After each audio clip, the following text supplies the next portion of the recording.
بچوں کیسے ہیں آپ؟ ایک نئی کہانی آپ کو سنانے جا رہی ہوں۔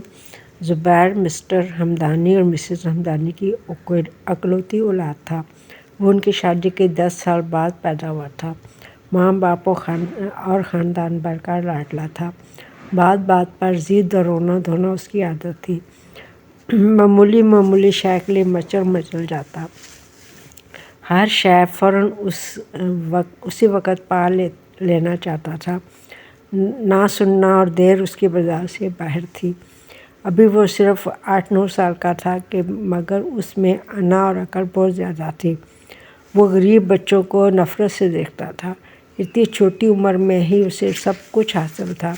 ڈرائیور سمیت گاڑی ہر وقت اس کے لیے تیار رہتی تھی۔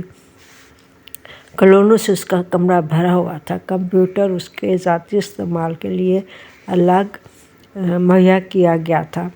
ویڈیو گیمز کا ڈھیر سیڈیوں کی صورت میں موجود تھا۔ اس کے کمرے میں ایک چھوٹا سا فریج بھی تھا جو ہر قسم کے لوازمات سے بھرا ہوا تھا، مگر اس کو اتنا بھی کام نہ کرنا پڑتا تھا کہ فریج میں سے کوئی شے خود نکال کر کھا لے، بلکہ بیڈ کے ساتھ لگی بیل دباتا تو نوکر فوراً حاضر ہو جاتا۔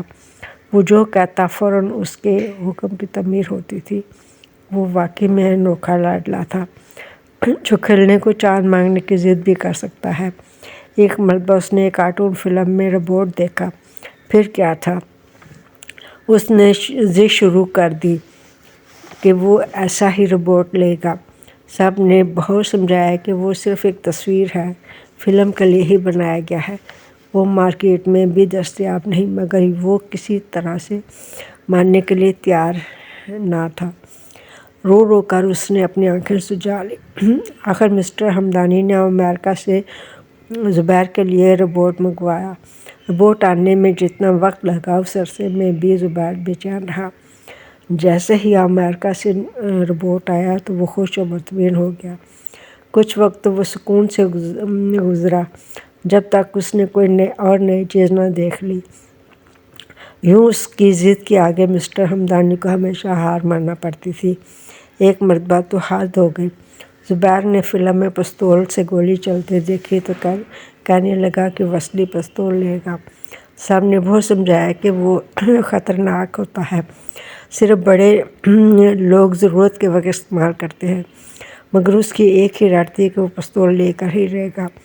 اب یہ ایسی ضد تھی جو کسی صورت پوری نہیں کی جا سکتی تھی، کیونکہ یقیناً پستول لے کر اس کے چلانے کی بھی ضد کرتا، خود کو یا کسی کو نقصان بھی پہنچا سکتا تھا۔ آخر اس کی بہت زیادہ ضد کے آگے ہار مانتے ہوئے مسٹر ہمدانی نے اسے چھروں والی بندوق لے دی۔ اب وہ خوش تھا، ہر وقت لان میں پرندوں کو نشانہ بناتا رہتا، مگر ابھی اس کا نشانہ پختہ نہ تھا، اس لیے ابھی تک وہ ایک بھی پرندے کا شکار نہ کر سکا تھا۔ زبیر کی امی اسے منع کرتی رہتی تھی کہ وہ معصوم پرندوں کو تنگ نہ کرے، کیونکہ شام کے وقت جب وہ اپنے بیچارے سارے دن کے تھکے ہارے درختوں پر بیٹھے ہوتے تھے تو وہ چھرے چلا کر دوبارہ انہیں اڑنے پر مجبور کر دیتا تھا۔ پھر اس کی امی کو یہ بھی اندیشہ تھا کہ کہیں وہ گھر کے کسی فرد کو ہی نہ نشانے کی زد میں لے لے۔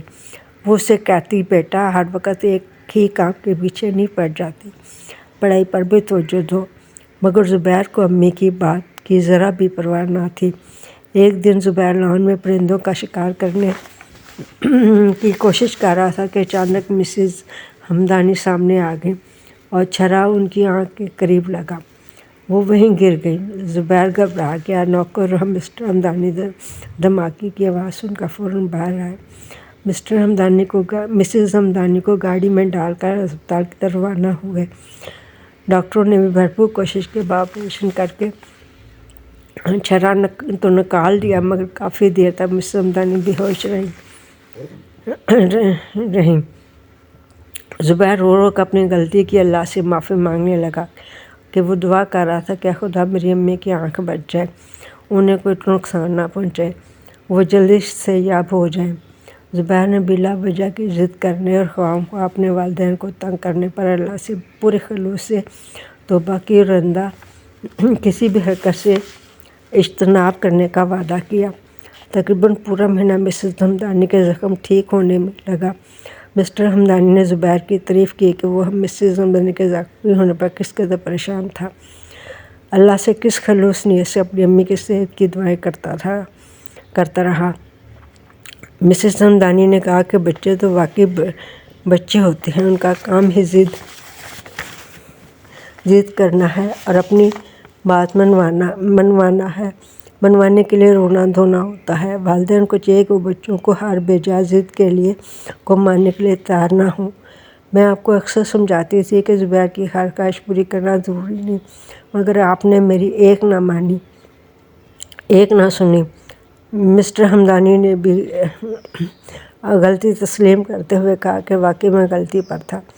بچوں کی تربیت بہت سوچ سمجھ کر کرنی چاہیے۔ اگر میں زبیر کی ہر فرمائش پوری نہ کرتا تو اسے اپنی ہر بات منوانے کی عادت نہ پڑتی اور نہ ہی اتنی بڑی سزا بھگتنی پڑتی۔